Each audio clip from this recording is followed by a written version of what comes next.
Hi friends. ये देखिए खेत और खलिहान। हम अभी बैठे हुए हैं अपने खेतों में। ये देखिए हरियाली हरियाली। कहीं कहीं थोड़ा सा गेहूं की खेती मतलब क्या है लोगों ने। ये हमारे गांव का खेत और खलिहान है।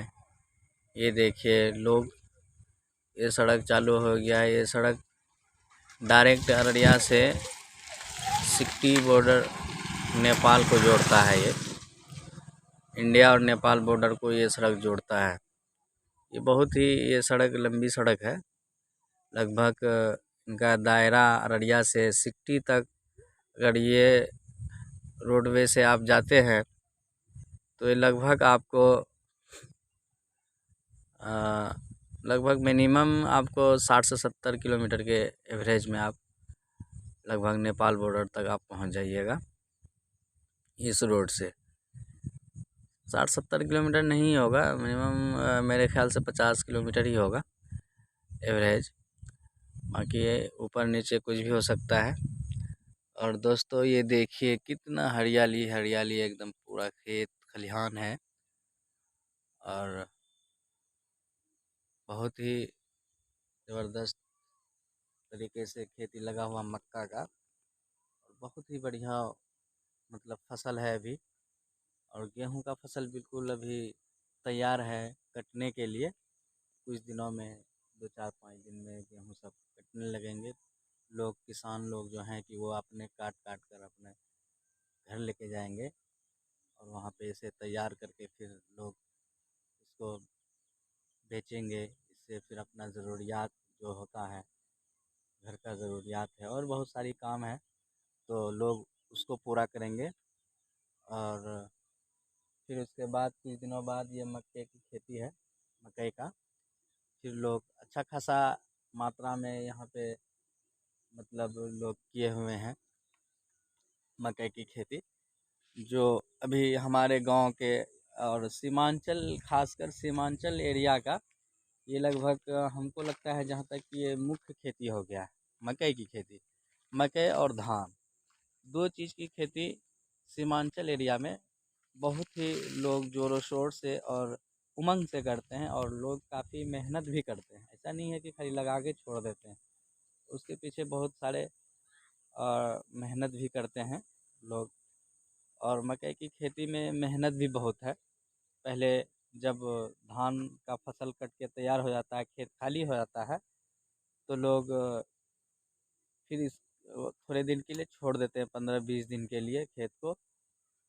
जो उसका कीटाणु वगैरह होता है पहले का धान का खेत में जो ये होता है, तो वो कीटाणु ख़त्म होने लगता है कुछ दिनों के बाद धूप वूप पड़ने से। फिर खेत में ट्रैक्टर चला के हल जोता जाता है।